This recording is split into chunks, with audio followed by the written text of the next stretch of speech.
Le fol artiste, Ivan Bounine. Le soleil se dorait à l'orient brumeux, au-delà de la bleuâtre brume des forêts lointaines, au-delà de la blanche dépression que dominait, d'une berge peu élevée, une antique ville russe. C'était la veille de Noël, une matinée radieuse, de gel modéré et de givre. Le train de Pétrograd venait d'arriver. Sur la côte, par le chemin de neige que les patins avaient nivelé, des traîneaux de louage montaient en file de la station, chargés de clients ou vides. La vieille et vaste hôtellerie, sur l'immense place, vis-à-vis des vieilles galeries du marché, était calme et déserte, les apprêts de la fête étant achevés.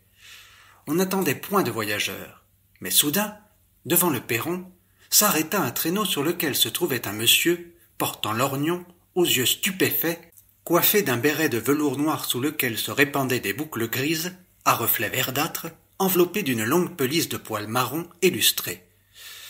Le cocher à longue barbe rousse toussa avec affectation pour montrer qu'il était gelé, qu'il faudrait le gratifier d'un pourboire. Le client ne lui accorda aucune attention et s'en remit aux gens de l'hôtel pour régler le prix de la course. « Conduisez-moi dans la chambre la plus claire, » dit-il d'une voix forte, et il s'avança d'une solennelle démarche par le spacieux corridor, à la suite du jeune domestique qui portait sa valise, une valise riche, sans doute achetée à l'étranger. « Je suis un artiste, » dit encore l'arrivant, « mais pour cette fois, je n'ai pas besoin d'une chambre exposée au nord. Oh non, non, non.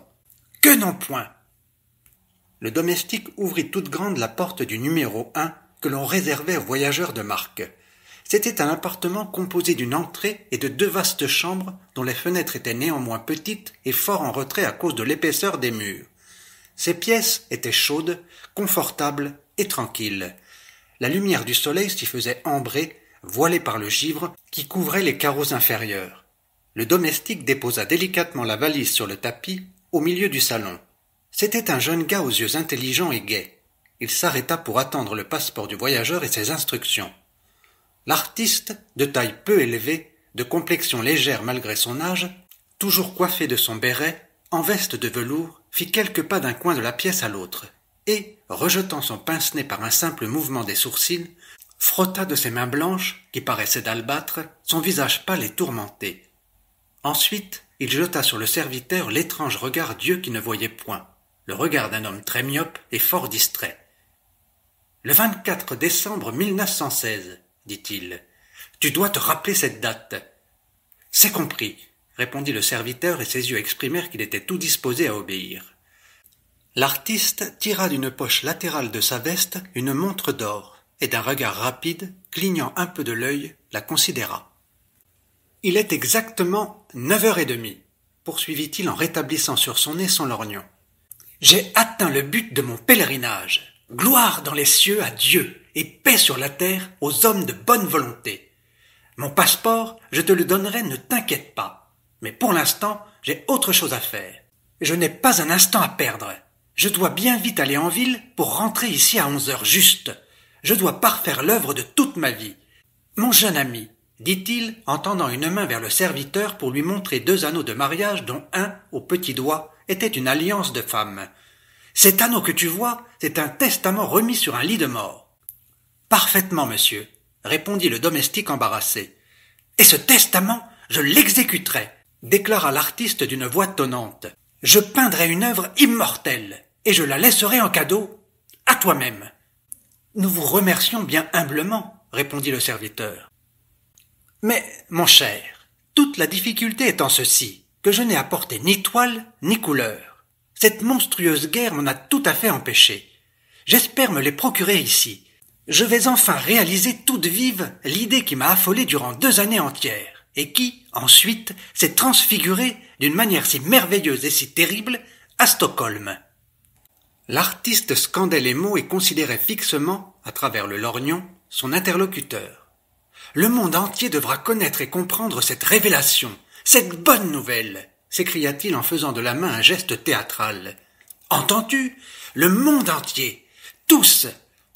C'est bon, monsieur, répondit le domestique. Je préviendrai le patron. L'artiste se couvrit de nouveau de sa pelisse et se dirigea vers la porte. Le domestique se précipita à toutes jambes pour lui ouvrir le chemin. L'artiste le remercia d'un grave signe de tête et s'avança dans le corridor. Sur le carré de l'escalier, il s'arrêta une seconde et ajouta « Dans le monde, mon ami, il n'y a pas de plus grande fête que Noël, et il n'y a pas de mystère qui puisse égaler la naissance d'un homme. Voici le dernier instant du monde sanglant, du vieux monde. Un nouvel homme vient à la vie. » Dans la rue, le jour s'était éclairci, tout à fait ensoleillé. Le givre, sur les fils télégraphiques, traçait par le ciel d'azur des lignes délicates et diaprées, et déjà s'effritait, se disséminait. Sur la place s'entassait une véritable forêt de sapins de Noël aux épaisses et sombres ramures. Devant les boutiques étaient suspendus des porcs entiers, écorchés et gelés, aux chairs blanches profondément découpées le long des échines dodus. On voyait aussi des gélinottes au plumage gris, des oies dépouillées, des dindes, tout cela gras et figé. Des passants échangeaient quelques mots, puis couraient à leurs affaires. Des cochers cinglaient leurs chevaux au long poil, les patins crissaient sur la neige. « Je te reconnais bien, vieille Russie !» s'écriait l'artiste en cheminant à travers la place, et il considérait les marchands et les marchandes, vêtus de grosses étoffes, la taille fortement serrée, l'air jovial, qui poussaient leurs cris de vente devant les étalages couverts de jouets en bois, fabriqués à la main, et de grands biscotins blancs en forme de chevaux, de coqs et de poissons. L'artiste appela un cocher et se fit conduire dans la grande-rue. « Mais vivement! À 11 heures, je dois être chez moi, au travail !»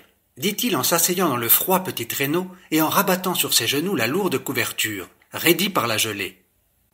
Le cocher hocha du bonnet et enleva rapidement son client au trot d'un petit hongre pansu par la route étincelante, unie. « Plus vite! Plus vite !» répéta l'artiste. « À midi, le soleil est dans tout son éclat. Oui, ajouta-t-il en examinant les choses environnantes, ces lieux me sont connus, quoique bien oubliés. Comment s'appelle cette piazza? Qu'est-ce que vous voulez? Demanda le cocher. Je t'ai demandé comment s'appelle cette place, cria l'artiste, saisi d'une fureur soudaine. Arrête, vaurien! Pourquoi m'as-tu mené à cette chapelle? J'ai peur des églises et des chapelles. Arrête! Sais-tu bien qu'un jour, un Finnois me conduisit au cimetière, et j'écrivis aussitôt des lettres au roi et au pape, et ce Finnois fut condamné à mort. Rebrousse chemin. Le cocher arrêta net son cheval lancé à toute allure, et regarda son client d'un œil ahuri. Où voulez-vous que je vous mène? Vous avez dit dans la grande-rue. Je t'ai dit vers le magasin d'art. Barine, prenez un autre cocher, nous ne nous comprenons point. Eh bien, va-t'en au diable. Tiens, voilà tes deniers.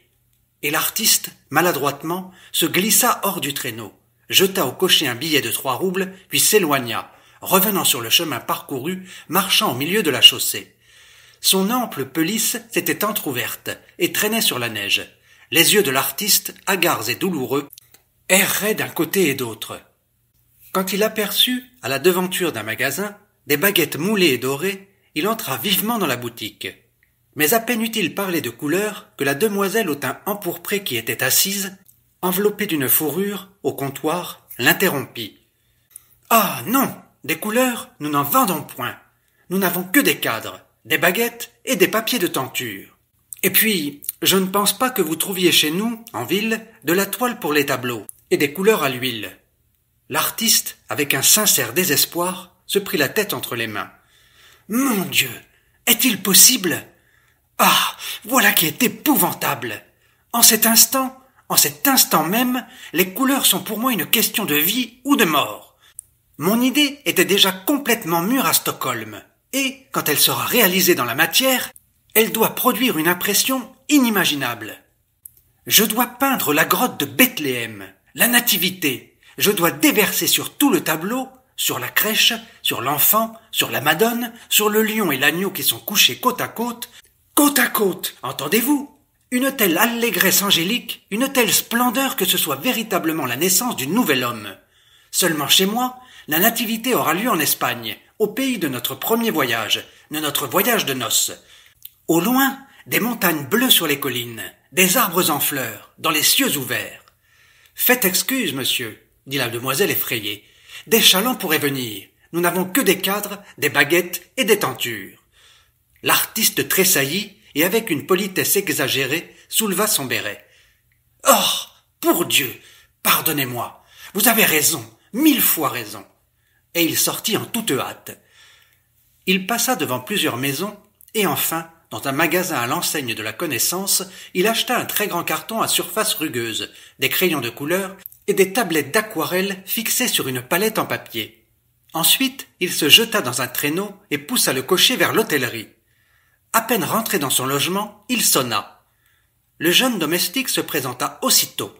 L'artiste tenait en main son passeport. « Voilà !» dit-il avec un geste vers le serviteur. « Rendons à César ce qui appartient à César. Ensuite, mon cher, tu vas m'apporter un verre d'eau pour l'aquarelle.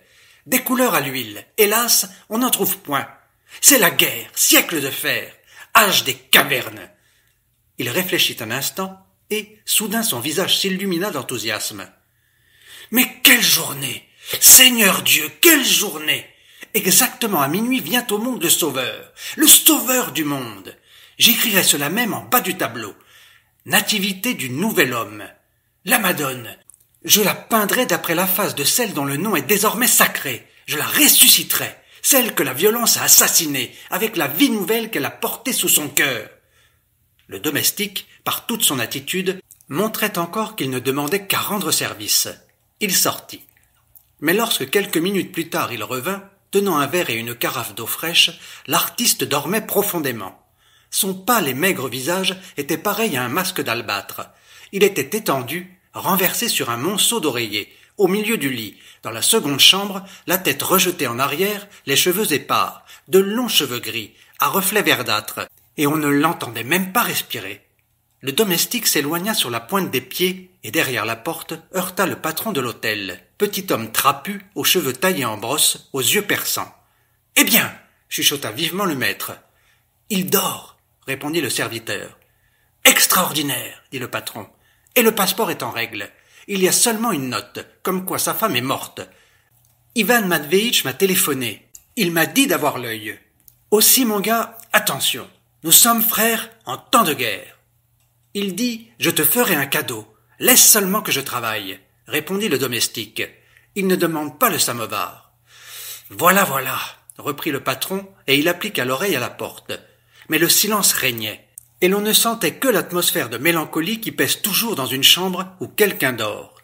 Le soleil désertait lentement ce logis, il disparut tout à fait. Le givre, au carreau des fenêtres, devint gris, triste, sans éclat. Au crépuscule, l'artiste se réveilla brusquement et se précipita aussitôt vers la sonnerie. « C'est épouvantable !» cria-t-il dès que le domestique se montra. « Tu ne m'as pas réveillé ! Et cependant, c'est précisément en vue de ce jour que nous avons entrepris notre terrible odyssée. Tu n'ignores pas, sans doute, que Kitchener lui-même a été précipité dans l'abîme.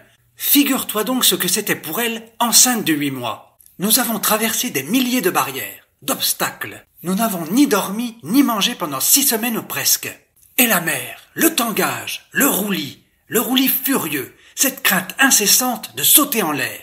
Tout le monde sur le pont, les ceintures de sauvetage. Le premier qui se met en chaloupe sans permission, je lui écrabouille la cervelle. « C'est bien ça, » dit le domestique, absolument abasourdi par les cris stridents du locataire. « Mais quelle radieuse clarté nous avions aujourd'hui !» poursuivit l'artiste d'un ton plus calme. « De l'humeur où j'étais alors, j'aurais achevé l'ouvrage en 2 ou 3 heures.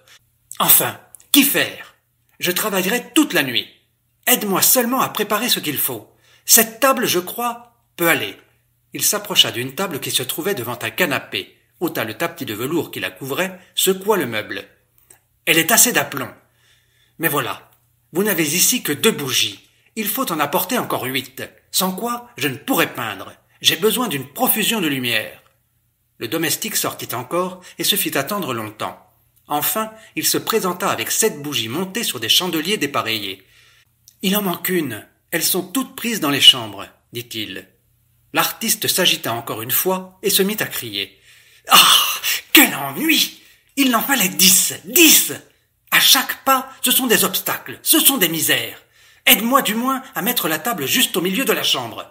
Nous augmenterons la lumière, ainsi, elle se réfléchira dans la glace. » Le domestique traîna la table vers l'endroit indiqué et la consolida. « Maintenant, il faut la couvrir de quelque chose de blanc qui n'absorbe pas la lumière, » murmurait l'artiste en aidant le serviteur par des gestes maladroits. Et, à tout instant, il laissait tomber et reprenait son lorgnon. « De quoi nous servir ? Les nappes blanches, j'en ai peur. Ah, mais j'ai un tas de journaux. Par prévoyance, je ne m'en suis pas débarrassé. » Il ouvrit sa valise sur le plancher, en tira plusieurs numéros du Novoye Vremia, les étendit sur la table, les fixa avec des punaises, étala les crayons, la palette, mit en ligne les 9 bougies et les alluma toutes. La chambre eut alors un étrange aspect, un air de fête, mais aussi une apparence funèbre en ce luxe de feu. Les fenêtres apparurent toutes noires, les bougies se réfléchissaient dans la glace au-dessus du canapé, et jetaient une vive lumière d'or sur le pâle et sérieux visage de l'artiste, sur la jeune physionomie du domestique affairé, et, quand enfin tout fut disposé, le serviteur recula respectueusement jusqu'au seuil de la chambre, et demanda « Mangerez-vous chez nous ou dehors ?» L'artiste sourit d'un sourire amer et théâtral. « Quel enfant ! Il s'imagine qu'en une pareille minute, je pourrais manger. Va en paix, mon ami. Tu es libre à présent, jusqu'à demain matin. » Et le domestique sortit sans bruit. Les heures s'écoulaient. L'artiste allait et venait d'un coin à l'autre de la pièce. Il s'était dit « Il faut se préparer ». Derrière les fenêtres, la nuit d'hiver, de gel, était toute noire. Il baissa les stores. Dans l'hôtellerie, tout était silencieux. Derrière la porte, dans le corridor, des pas circonspects bruissaient furtivement. On surveillait l'artiste par le trou de la serrure. On écoutait. Ensuite, ce bruit même s'apaisa. Les bougies flambaient, les feux tremblotaient, réfléchis dans la glace. Le visage de l'artiste prenait un air de plus en plus stupéfié, de plus en plus austère, de plus en plus tourmenté. « Non !» s'écria-t-il soudain, en s'arrêtant brusquement. « Il me faut d'abord ressusciter ces traits dans ma mémoire. Arrière les crânes enfantines !» Il se pencha sur la valise, ses cheveux flottèrent. Il glissa une main sous le linge, tira de là un grand album de velours blanc, s'assit dans un fauteuil devant la table.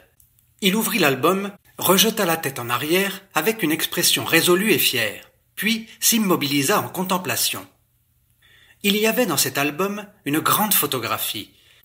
Elle représentait l'intérieur d'une église ou d'une chapelle vide, des voûtes, des murs brillants de pierre lisse. Au milieu du temple, sur un catafalque enveloppé d'un drap noir, un long cercueil était posé, dans lequel gisait une maigre femme aux paupières closes, formant 2 saillies. La tête, étroite et belle, était ceinte d'une guirlande de fleurs. Les mains croisées reposaient sur le haut de la poitrine. Au chevet du cercueil se dressaient 3 candélabres. Au pied de la morte s'allongeait une toute petite bière dans laquelle se trouvait un bébé pareil à une poupée. L'artiste concentrait toute la force de son regard sur les traits effilés de la défunte. Soudain, son visage grimaça d'épouvante. Il jeta l'album sur le tapis, bondit vers la valise. Il y fouilla jusqu'au fond, repoussant sur le plancher les chemises, les chaussettes, les cravates. Non, ce qu'il cherchait ne s'y trouvait point. Il regardait désespérément de tous côtés, se frottait le front. « La moitié de ma vie pour un pinceau !» s'écria-t-il d'une voix rauque en frappant du pied. « Tu l'as oublié, malheureux. Cherche donc, accomplis un prodige. » Non, il n'avait point de pinceau. Il chercha dans ses poches, trouva son canif, se précipita vers la pelisse. Fallait-il couper quelques poils de fourrure, les attacher à un porte-plume, à une brindille quelconque? Mais où se procurer du fil? C'était la nuit, tout le monde dormait. On le prendrait pour un fou. Et, d'un geste furibond, il ramassa sur le canapé le carton qu'il plaqua sur la table, courut chercher dans la seconde pièce des oreillers qu'il mit sur le fauteuil pour être assis plus haut, et, saisissant tantôt un crayon, tantôt un autre, il s'absorba tout entier dans son œuvre. Il besognait sans relâche. Il avait ôté son lorgnon, s'inclinait très bas vers la table, appliquait des traits énergiques et sûrs, se rejetait en arrière, attachait un regard fixe à la glace dont le clair brouillard était plein de flammes tremblantes et bigarrées. À la chaleur des bougies, les cheveux de l'artiste s'étaient mouillés aux tempes. La contention gonflait les veines de son cou. Ses yeux étaient las et brûlants, ses traits encore plus émaciés. Mais, comme auparavant, il était mortellement pâle. Il constata enfin que le carton était irréparablement gâté, encombré de dessins absurdes, éclatants, dont les valeurs et la signification se contredisaient, s'opposaient absolument. La fiévreuse inspiration de l'artiste ne s'asservissait point à son désir, exécutait tout autre chose que sa volonté, que ce vers quoi le poussaient certaines forces de son âme. Il retourna le carton et, saisissant un crayon bleu, resta comme engourdi pendant quelque temps. L'album ouvert gisait près du fauteuil. Le regard était frappé par le long cercueil, par le visage inanimé. L'artiste ferma violemment l'album. Dans la valise, sous le linge, apparaissait un flacon, dans une gaine de paille tressée, qui contenait de l'eau de Cologne. L'artiste se leva, dévissa vivement la capsule et se mit à boire l'alcool qui lui brûlait les lèvres. Il vida presque la fiole, et, haletant de cette flamme embaumée, la gorge incendiée, se remit à marcher dans la chambre. Bientôt, une force juvénile s'empara de lui, une audace téméraire, la certitude de chacune de ses pensées, de chacun de ses sentiments, la conscience de tout pouvoir, de tout oser, plus de doute, plus d'obstacles. L'espoir, la joie le comblaient. Il lui semblait que les lugubres obsessions, les diaboliques suggestions de l'existence, dont les flots noirs avaient submergé son imagination, refluaient à présent. Hosanna! Hosanna! Béni soit celui qui vient au nom du Seigneur! À présent, devant les yeux de son esprit, avec une clarté saisissante, inconnue jusque-là, se dressait ce dont son cœur avait eu soif. Cœur qui n'était point de la vie un esclave, mais celui d'un créateur, comme il se le disait. Les cieux débordant de lumière éternelle, pâmés dans un azur édénien, ouatés de nuages merveilleux bien que confus, se présentaient à son rêve. Rayonnant, les visages et les ailes d'innombrables séraphins, ravis en allégresse, se manifestaient dans l'effrayante beauté liturgique des cieux. Dieu le Père, redoutable et joyeux, miséricordieux et triomphant, comme au jour de la création, se haussait au milieu de ces figures. Resplendissante, gigantesque apparition, la Vierge, d'un charme ineffable, aux yeux brillants de félicité maternelle, debout sur les sphères nuageuses que transperçait le bleu profond des terres lointaines étendues à ses pieds, révélait au monde, élevait sur ses bras divins l'enfant splendide comme le soleil. Et Jean, puissante figure farouche, ceint d'une peau de bête, était agenouillé aux pieds de la mère, dans une extase d'amour, de tendresse et de reconnaissance, baisant la frange du saint vêtement. L'artiste se précipita encore une fois vers son travail. Il cassait ses crayons, et avec une hâte fiévreuse, de ses mains tremblantes, les retaillait à coups de canif. Les bougies achevaient de se consumer, fondaient, coulaient sur les chandeliers brûlants, flamboyaient plus ardentes encore près du visage de l'artiste dont les cheveux moites pendaient sur les joues. À 6 heures du matin, il pressa furieusement le bouton de la sonnerie. Il avait fini. C'était fini. Ensuite, il revint courant toujours vers la table, et, debout, le cœur battant, attendit le domestique. Il était blême et d'une si mortelle pâleur, à présent, que ses lèvres semblaient noires. Sa veste était toute saupoudrée de la poussière multicolore des crayons. Ses sombres yeux brûlaient d'une douleur surhumaine, mais aussi d'un ravissement frénétique. Personne ne venait. Un silence de sépulcre l'entourait, mais il restait debout, il attendait toujours. Toute oreille, incarnation même de l'attente. Dans 1 minute, le serviteur allait accourir. Et lui, créateur qui avait parfait son œuvre, qui avait répandu toute son âme par un décret de la divinité même, dirait vivement ces mots prémédités, terribles, triomphants. « Prends cela, c'est pour toi, je te le donne !» Son cœur battait si violemment qu'il était près de perdre connaissance, mais il tenait fortement le carton à la main. Or, sur ce carton, tout couvert de bariolures, s'entassait en amas monstrueux tout ce qui avait subjugué son imagination, tout à l'opposé de son désir primitif. Un ciel sauvage, d'un bleu noir, flamboyait d'incendie jusqu'au zénith, de la sanglante conflagration des temples, des palais et des demeures qui s'abîmaient dans la fumée. De noirs chevalets, des échafauds, des gibets avec leurs pendus se profilaient lugubrement sur ces fournaises. Dominant tout le tableau, toute cette mer de feu et de fumée se dressait majestueuse, démoniaque, une énorme croix à laquelle était cloué le crucifié sanglant, dont les bras s'étendaient largement, docilement, sur la traverse de la croix. La mort, revêtue de son armure et de sa couronne dentelée, ricanant de ses mâchoires squelettiques, d'un élan rapide, enfonçait sous le cœur même de la victime, profondément, un trident de fer. Quant au bas du tableau, ce n'était qu'un monceau désordonné de cadavres, un corps à corps de vivants qui se mordaient et se déchiraient, une mêlée de formes nues, troncs, faces et mains.